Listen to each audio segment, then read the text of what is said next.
This show is produced by the Hartman Media Company. For more information and links to all our great podcasts, visit hartmanmedia.com. Hey, Jason, this is Scott Crook. I was on the Empowered Investor Zoom call last night and just so thankful for the value that's created inside that group. And, you just consistently bring subjects that are so important and relevant to what I'm needing and I believe other investors need. So thank you so much. I appreciate you and all that you've done for helping us become better investors. Thanks, man. Welcome to the Creating Wealth Show with Jason Hartman. You're about to learn a new slant on investing, some exciting techniques, and fresh new approaches to the world's most historically proven asset class that will enable you to create more wealth and freedom than you ever thought possible. Jason is a genuine self-made multimillionaire who's actually been there and done it. He's a successful investor, lender, developer, and entrepreneur who's owned properties in 11 states, had hundreds of tenants, and been involved in thousands of real estate transactions. This program will help you follow in Jason's footsteps on the road to your financial independence day. You really can do it. And now, here's your host, Jason Hartman, with the complete solution for real estate investors. Welcome to episode 2023. Have you ever wished you were more lucky? Have you ever wished that the luck of the Irish would be with you? Well, you can manufacture your own luck to an extent. There are definitely some things we can do to help ourselves become more lucky. And you may have heard the episodes, but I had Mark Manson, the author, on the show a few times over the years. And in his newsletter, he had this little interesting tidbit on how to be more lucky. One thing for you to think about: luck doesn't just happen, it's created. You can do things to increase the odds of serendipity. Meeting more people makes you lucky. Folks, I've said it many times, right? Your network is your net worth, and you've got to put yourself around like-minded people. Join the Empowered Investor Pro group, join our collective mastermind group, whatever. Go to our conferences, our live conferences, our virtual conferences.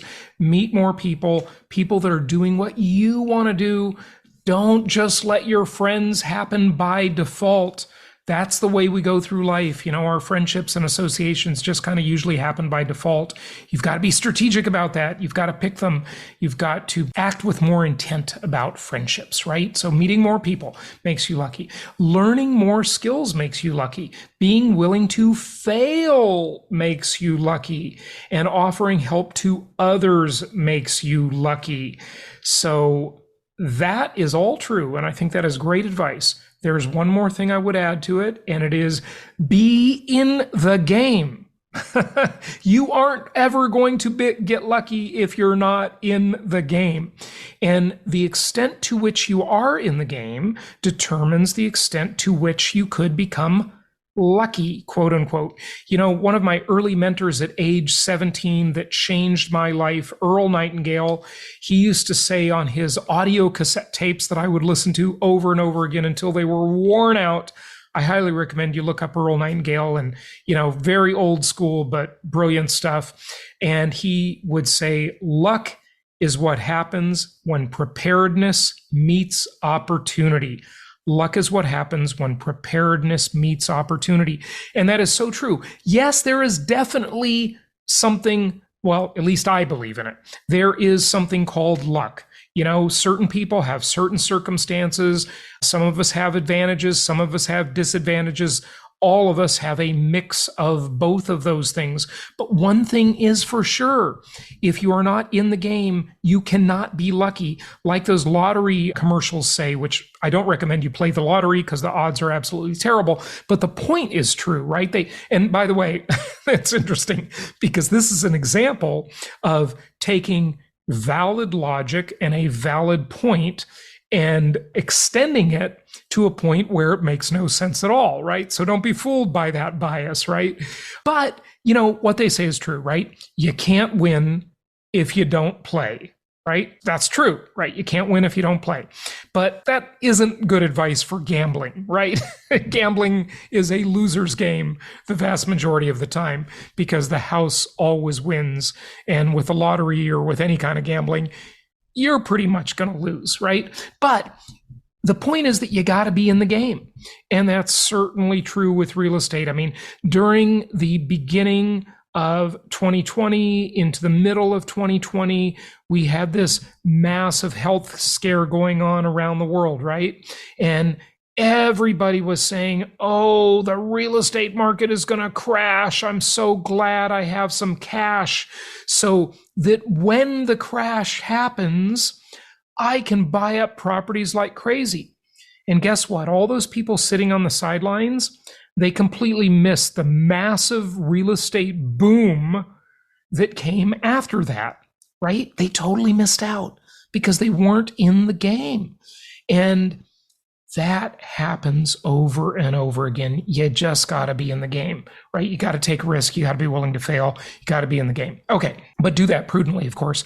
And so our next collective mastermind event is coming up in beautiful Park City, Utah at the beginning of August, first weekend of August.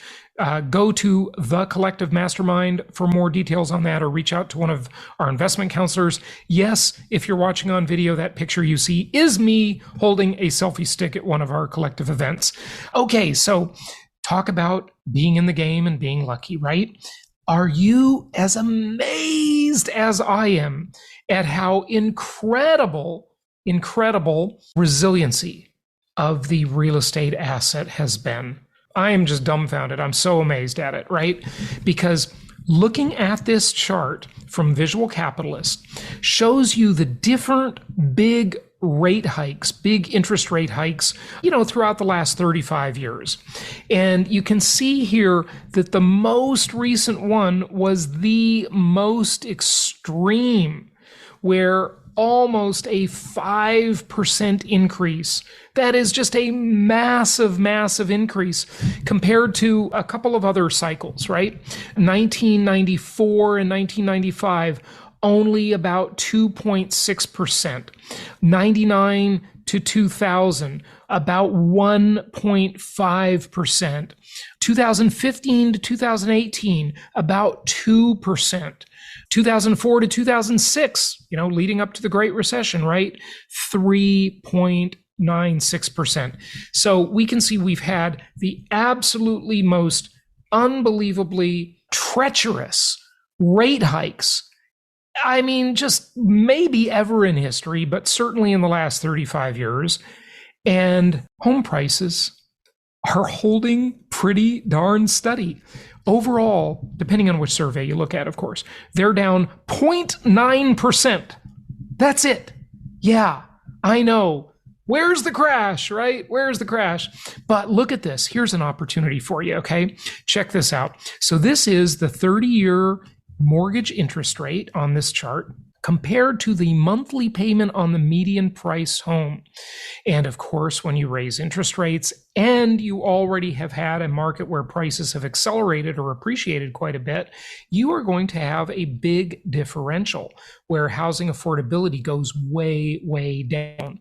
And all of those one-dimensional thinkers out there, all of those people who don't get it, all of those people who are looking at the one-dimensional aspect of income property, which is price. Is the price up, down, sideways, right? Well, down a whopping 0.9%. Oh my God, that's a crash. I'm so freaked out. But even if prices go down more, right? What does that do? It keeps renters out of the market. All those would-be home buyers aren't going to buy a house, right? Because they either can't afford it, that's usually the reason, right? Or they're concerned about prices declining and they're just not going to buy, right? They're going to choose not to buy, even if they could afford to buy. So that increases the size of the renter pool, and pushes upward pressure on rents. And look at these home prices. They have reached record highs in most markets. So the nominal price and the inflation adjusted real price, of course, there is a difference in those two, but overall, record highs. Now, if you want to take deeper dives into this and how monetary policy and fiscal policy are going to affect your future as an investor, join us for our upcoming virtual event. These are super easy to attend. Couple hours on a Friday evening or afternoon, depending on your time zone, and then Saturday morning, afternoon, depending on your time zone. Again, I'm talking in Eastern time because I'm an Eastern time zone person.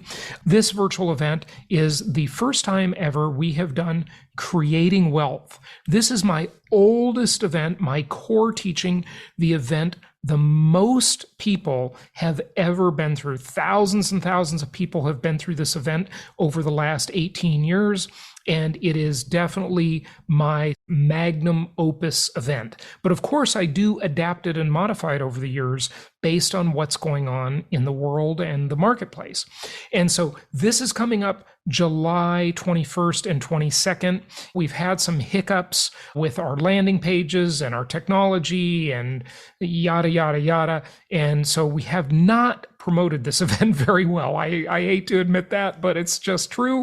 So it's going to be a nice, intimate event where you'll get a chance to answer questions. Some of our virtual events, we have like 200 people, right? This is probably destined to be quite a bit smaller than that, which gives you more individualized attention. So join us for that. Just go to jasonhartman.com and join us for our upcoming virtual event. Super easy. Jump on Zoom, and I think you'll really enjoy that, and you will learn a lot from it, and you'll have some sort of virtual networking opportunities from it as well. So join us for that. jasonhartman.com to register. It's coming up quick, July 21st and 22nd, Friday and Saturday. Creating Wealth. Real people, real properties, real profits. Be sure to join us for that. Okay, let's get to our guest today. We have got a great guest. I met this guy on a trip to Ecuador. Young kid. His name is Malcolm. Very successful author with multiple books, interviewed on big media outlets, BBC, many others. And he is the author of the Pragmatist Guide series. So let's dive into a very interesting interview with him. Here we go. It is my pleasure to welcome Malcolm Collins to the show. He is a former venture capitalist, a current private equity investor, and he is the author of the Pragmatist Guide series that includes 5 books, a guide to life, relationships, governance, and more. And today we are going to talk about a variety of topics, not the least of which is the economic impact of demographic decline. We're going to talk about that as it relates to the US, China, and the world in general, as well as a whole host of other things. I met Malcolm in Ecuador just a couple of weeks ago, and it was a real pleasure having some very nerdy conversations with him. So glad to have him on the show. Malcolm, welcome. How are you? It is so great to be here today. You know, and this is an issue. We mentioned my VC background and the demographic stuff. So I was actually a director of strategy at a early stage VC firm in South Korea, actually the number one early stage firm there at the time. And I had this moment there where, you know, in VC, and a lot of people, they ask, why are all the Silicon Valley people so interested in demographic decline, but like the Wall Street people aren't? And it's because the VC people need to plot 50, 100 years out, whereas the Wall Street people are typically planning 5, 10 years out, right? But sometimes you can make very good bets when you have this longer 50-year time horizon and you see things before other people do. Sure. And when I was working in South Korea, I had to plot the future of the economy. Well, the problem is, if you look at their current fertility rate, which is dropping every year. You're talking about South Korea now, right? Yeah, South Korea. Which has the lowest fertility rate on Earth. It's absolutely extinction collapse. Yeah, let's assume it doesn't keep dropping. It stays where it is, right? So that means for every 100 Koreans, there will be 6.4 great-grandchildren. So we're looking at like a 94% population collapse by the end of the century. And we had people freaking out about like 1% of people dying and COVID and stuff like that. And yet nobody cares. And so I went to the other partners at my firm and I said, well, what's going on? How do we, there isn't going to be an economy in 50 years. Like, what are we talking about? What are we investing in? And what they said basically was, well, we just sort of all pretend that everything's fine because the A round investors are pretending everything's fine and the B round investors are pretending everything is fine. And that's very much the way an economic collapse works before it happens, is that everybody is pretending that everything's fine because everyone else is pretending that everything's fine, but everybody secretly knows things are very, very not fine. Right. When I came back to the US, it was like traveling back in time 25 years, because we are today around where South Korea was in the late 90s. And we are looking at a similar trend. In fact, if the fertility rate in the US continues to decline at the rate it has over the past 10 years, for every 100 Americans, there will be only 3.4 great-grandchildren. So wait. That can't be worse than South Korea, though. So remember, the statistic for Korea was that if it doesn't decline any further. In America, the statistic I just gave is if the rate of decline continues at the rate it's going at now. So you're talking about rate of decline rather than current rates projected forward for the U.S. Yes. So for the South Korea, you did it differently. So South Korea, what I did is I said, suppose their fertility rate stays constant. You gave them the benefit of the doubt, in other words. Yeah. Right.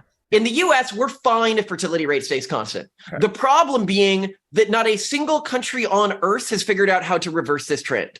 Hungary spent 5% of its GDP last year trying to reverse the trend. They only got fertility rates up by 1.6%. Wow. And this is and that is like an irrelevant number. When we were talking about how screwed China is, a lot of people underestimate. So they hear China and they go, oh, this is all about China's one-child policy. That's why they have a low fertility rate. And it's like, no, something new, something catastrophic is happening. In 2020, their fertility rate fell by 20%. In 2021, it fell by 13%.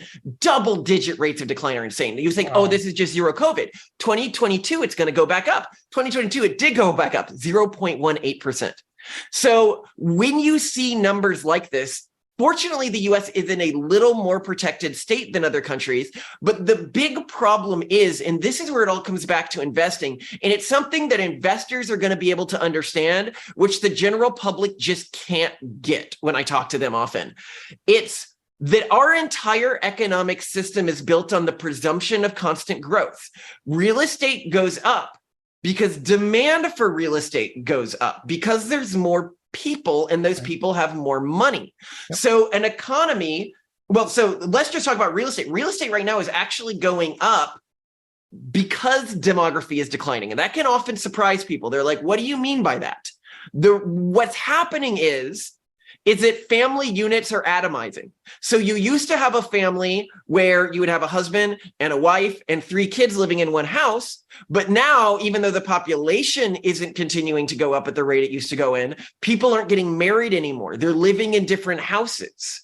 And so this means you need more of these starter homes, which is causing the current pressures on the market. However, these pressures are inherently unsustainable. They are the sign of a coming mega collapse. And when I say a mega collapse, what I mean is for 300 years, the economy on average has always gone up. And it's always gone up because the number of people in the economic system has been rising exponentially, but the productivity per person has been rising linearly. Yes, technology has been increasing exponentially, but if you look at the productivity per worker, and you can find graphs of this, is pretty much a linear increase. If population begins to decline exponentially within developed countries, now people say, oh, the developing world still has a lot of people, but the developing world isn't relevant in the world economy. You know, the countries that are the ones that are collapsing are the ones where that matter economically in the world. So if that starts to decline, then we could see a stock market that every year is declining on average. And when that happens, this is where debt comes into play. And this is when I talk with investors and they get it and other people don't. Debt's a miraculous tool. You know, if I am buying a property or I am making an investment as a private equity guy and I'm making a $10 investment and $8 of that is debt and $2 of that is equity, and that investment goes up by just 20%, I've doubled my equity investment. But if it goes down by just 10%, I've lost half my equity investment. Right. We haven't just taken out debt at the level of our nation state. We've taken out debt at the level of our cities, at the level of our states, at the level of our businesses, at the level of our land, at the level of our human capital.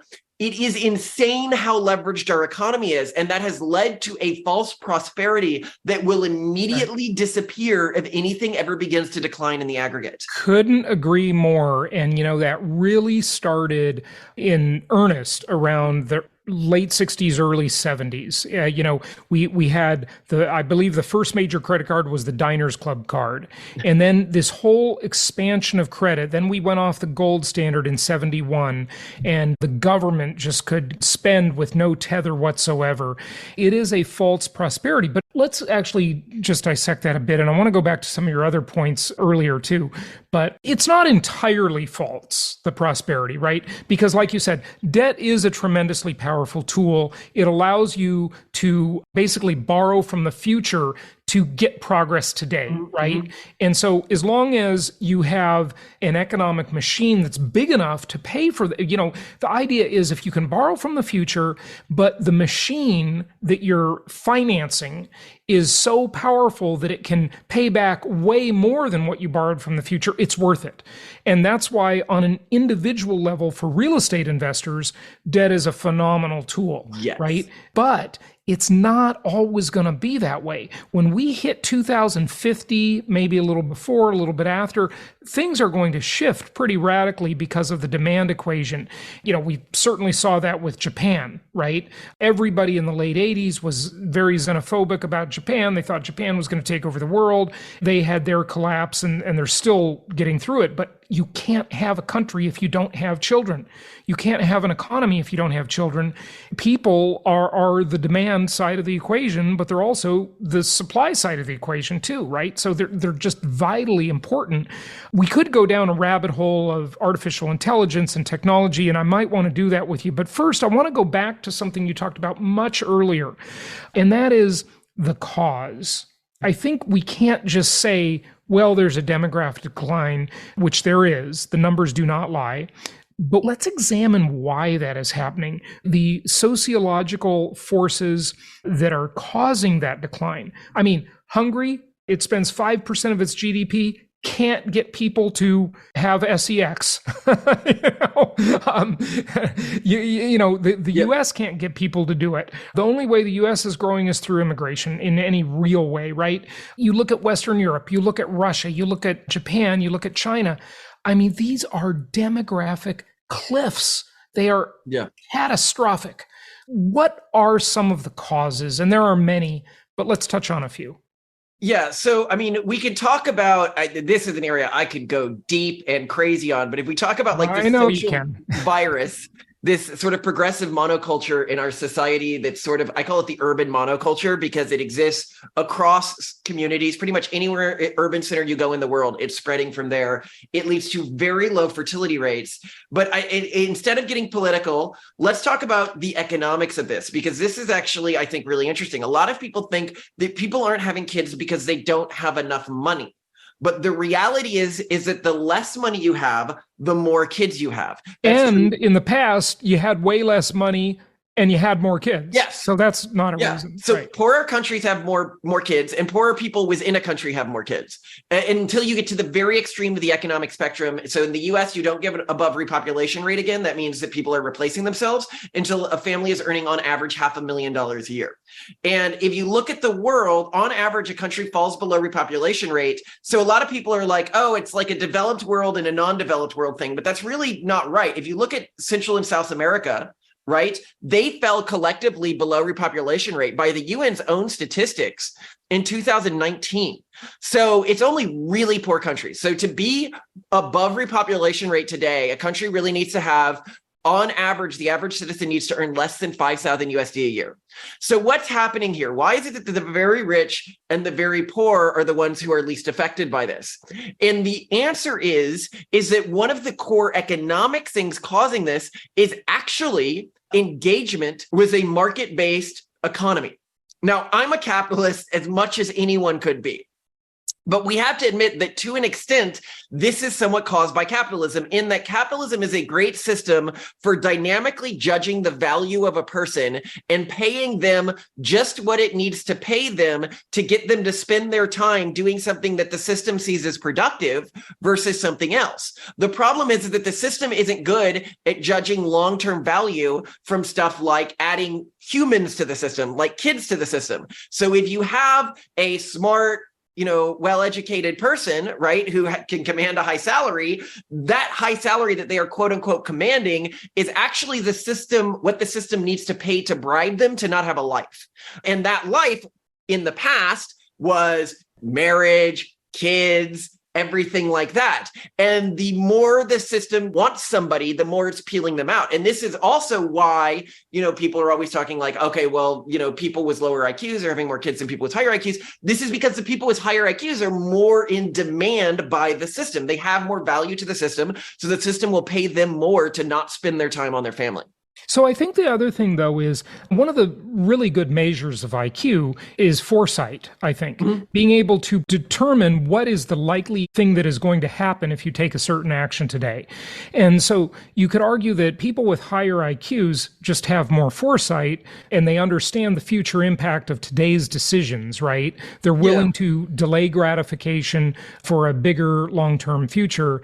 And I think you could also argue that they're more selfish.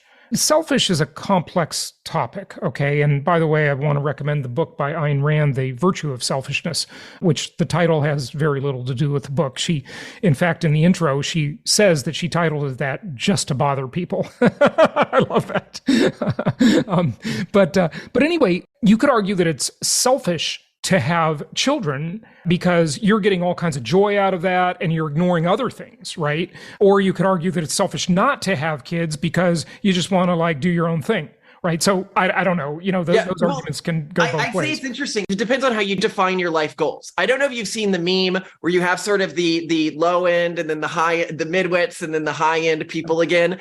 And so I think a lot of these people who are drawn into the university system and stuff like that, the urban monoculture tells people the only thing that matters in life is your own happiness. Whereas a lot of people who haven't been drawn in and sort of brainwashed to an extent by this monoculture, they believe that what matters is their culture, having kids, giving those kids a good life. And yet when people in this urban monoculture think about kids, what they're asking is, how do these kids improve their own life? So I think what you have is people at the two ends of the spectrum. You have your Elons, and then you have your people who aren't going to college, and both of them realize a fundamental truth, I think, which is that in reality, a life well lived is a life where you are passing something down to future generations, where you have a satisfying family life, you have kids, you are continuing your cultural traditions.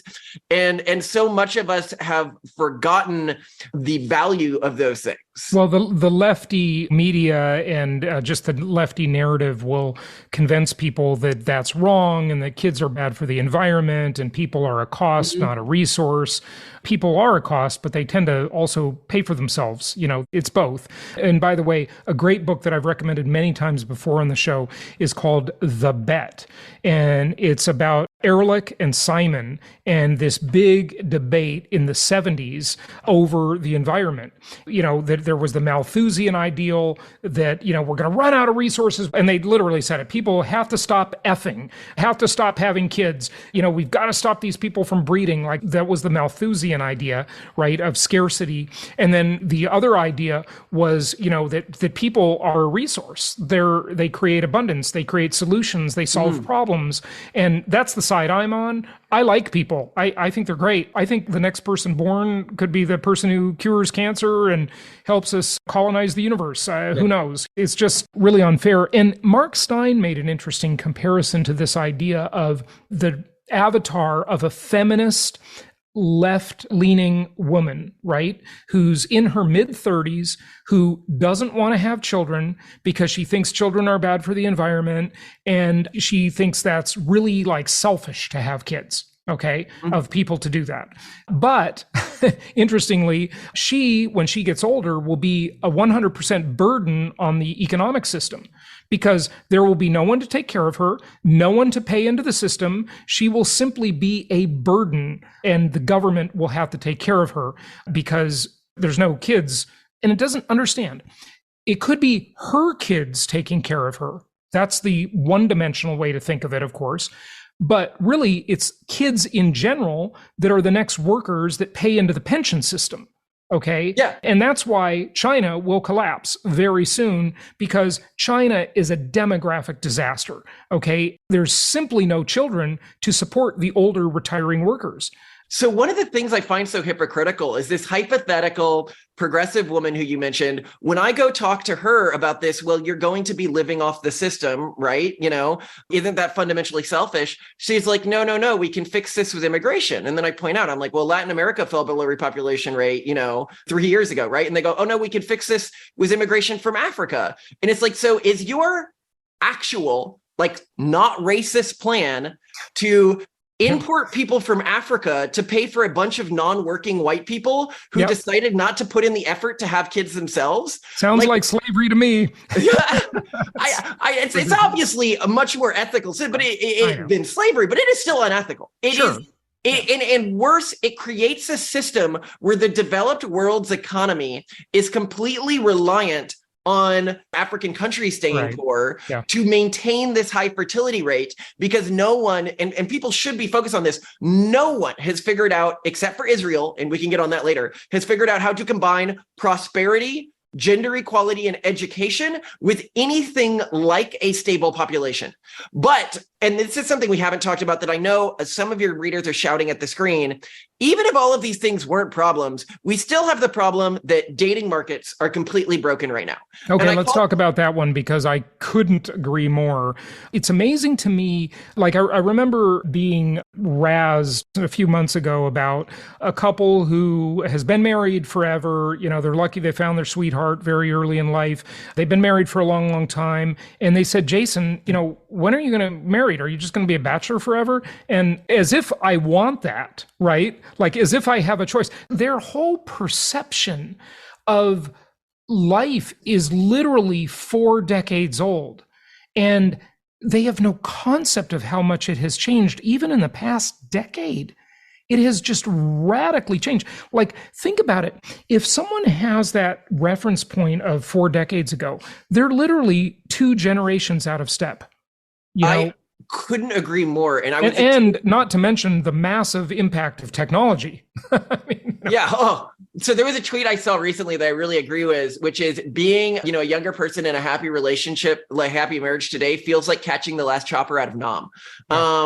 It is out of Vietnam, yes. Yeah, Vietnam. You're like, oh God, the rest of those people are really screwed. I am lucky to have gotten on this, because I don't know. I met my wife. The problem is, though, with that metaphor you just mentioned. So being in a good relationship today is like catching the last helicopter out of Vietnam being evacuated, right? Yeah. But the problem is that helicopter, the metaphorical helicopter, is being shot at constantly, because there are so many forces in social media, the media in general. When I say media, I don't just mean the news, right? I'm talking about movies, books, TV, everything, music especially. The whole drift of society is breed discontent, ruin relationships, cheat, have fun, live for today, have the hookup culture. It's just absolutely disgusting. It's a total mess. People have to realize that what has happened since the sexual revolution in the 60s never happened before in history for thousands or millions of years, right? This is a totally new experiment. It has never happened. There is literally no evidence to support the culture we have today. That there's no evidence to say that this works. Well, okay. So 2 things. One is you're talking about this being a new culture. You're talking about debt being actually kind of a new thing used in the way we use it today. A lot of people have this perception that society will just go on. It's gone on for a long time. Not a lot has changed. It's been all incremental changes. It's no, there's a bunch of new experiments we're playing out. But you saying we've never tried this before. No, we've tried this before. The same thing happened near the end of Athens. The same thing happened near the end of Rome. Sexual revolution, rise in gender equality, all of this. Yeah. This rigmarole happens every time we're at the top of a cycle. I would like to be able to create an infinite top of a cycle. I actually think it's good to have, gender equality and sexual freedom. And it'd be cool if we could find a way to do that without society collapsing. But finding that means we need to consciously think about what's about to happen and experiment with it. So remember when I said that this was a marketplace failure? Dating is a marketplace failure. It is a real marketplace. So people, they sometimes are like, oh, you mean like metaphorically? No, you have people, men and women, on two sides of a marketplace, basically trading themselves for someone they think is of equal value. And we'll be back with a lot more on this topic with this guest on our next episode. Thank you so much for listening. Please be sure to subscribe so that you don't miss any episodes. Be sure to check out the show's specific website and our general website, hartmanmedia.com, for appropriate disclaimers and terms of service. Remember that guest opinions are their own, and if you require specific legal or tax advice or advice in any other specialized area, please consult an appropriate professional. And we also very much appreciate you reviewing the show. Please go to iTunes or Stitcher Radio or whatever platform you're using and write a review for the show. We would very much appreciate that. And be sure to make it official and subscribe so you do not miss any episodes. We look forward to seeing you on the next episode.